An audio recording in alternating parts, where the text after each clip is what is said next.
Thank you very much, Acting Deputy President.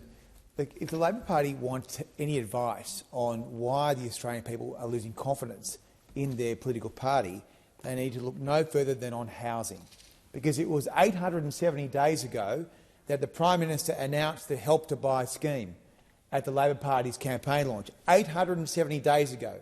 And here we are at the back end of this parliamentary term, with the government now seeking to legislate Help to Buy after having presided over a massive failure on housing.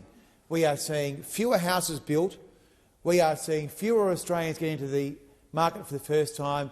The amount of first home buyers in Australia is down over the last few years of the Labor Party being in office, and that is to huge regret in our nation. Now, in terms of affordability, that is the nexus between how much money you earn and how much you pay for your mortgage. We are looking at 60% of people looking at under very serious mortgage stress in Australia. Now, since the election in May 2022, there has been a massive influx of people into Australia. We have always welcomed migrants in this country, but there's always been an agreement, generally speaking, that the amount of people you bring into the country need to be housed.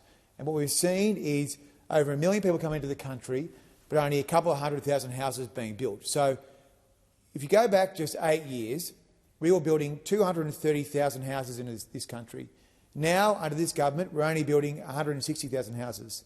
So we are going backwards, and you don't need to be Einstein to work this out. But if you build fewer houses, you make the problem worse, because this is a massive supply problem. We need to be building over 250,000 houses a year to arrest this major problem. And what we're seeing is Labor build only 160,000 houses. So they have had two major supply policies. The Housing Australia Future Fund, which is a massive boondoggle fund which spends millions of dollars on administration and paying the CEO a big salary, but it builds no houses. It builds no houses. And Housing Australia now has former Labor members of parliament on its board. It has a backdoor open to the CFMEU, with the CFMEU's favourite super funds, First Super and CBUS, and the other one can go in and access taxpayer funds through the Housing Australia Future Fund. That is also partly linked to the housing targets. So the government talk about they've got a housing target. They want to build 1.2 million over the next 5 years. But their own advisor, the Affordability and Supply Council, says that will never happen. All the independent economists say the government has no chance of ever meeting its supply target of 1.2 million houses. So you've seen the government put in place a boondoggle fund that builds no houses and have housing targets that they will never, ever, ever meet. So huge failure on supply. And then we get to demand. How the government will help first home buyers on the demand side. How will the government tilt the scales in favour of first home buyers? And their answer, one answer. Help to Buy, announced 870 days ago, a tiny, puny scheme that will help 10,000 people. When we need to be building 250,000 houses, they have a solution for 10,000 people. That's it.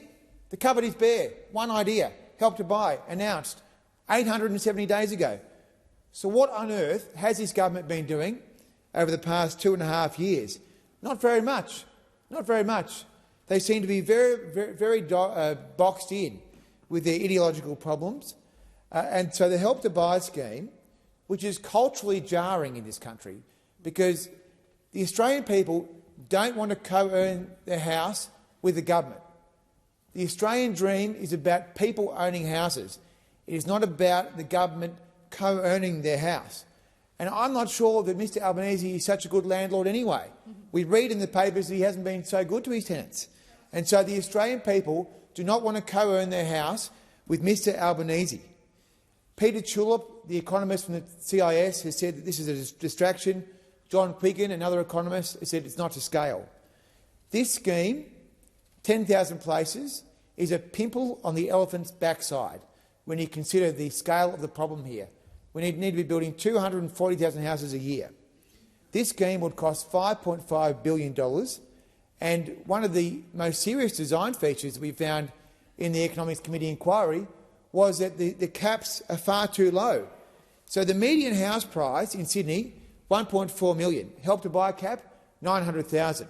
In Brisbane, median house price, $920,000. Help to Buy cap, $700,000. Here in Canberra, median house price, $970,000. Help to Buy cap, $750,000. So this is a hopeless scheme.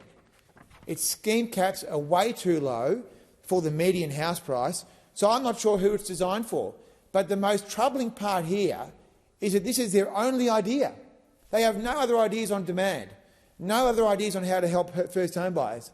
They're too afraid to look at superannuation, which is the biggest pool of capital the average worker has today. Now, unless you are lucky enough to have access to the Bank of Mum and Dad, the Bank of Mum and Dad is now the 6th biggest lender in Australia, super is likely to be your only hope if you are an average worker. But Labor says, no, we can't let you use your own money. In fact, they say you will be raiding your own money if you used your own money to get into the first housing market. Now, the key fact, though, is that the key determinant for your success in retirement is not your superannuation balance. It is your home ownership status. So Labor is closing the door on the most practical, usable solution for first home buyers. The other thing you never hear from Labor is anything about lending, mortgages, banking policy.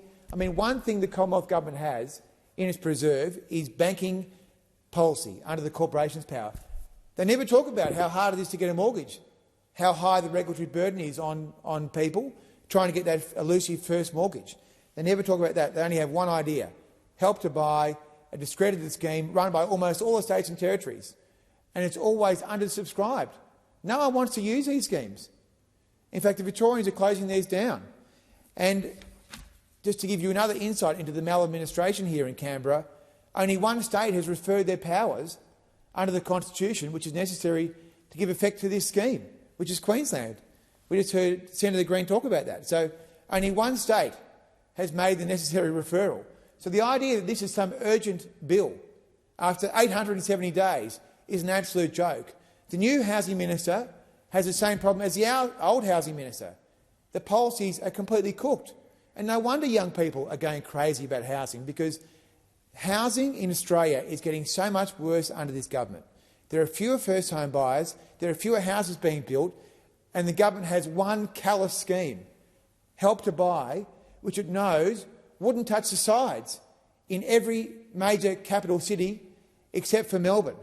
So this is a cruel hoax, Acting Deputy President, the idea that we've got to rush here today and debate this bill and pass this bill in the next few days. Help to Buy will help very few Australians. This is a massive problem requiring a serious solution from a serious government. Australia does not have that at the moment, and that's why it's urgent that we get on and have this election so we can get rid of this terrible government and get the Australian dream back on track.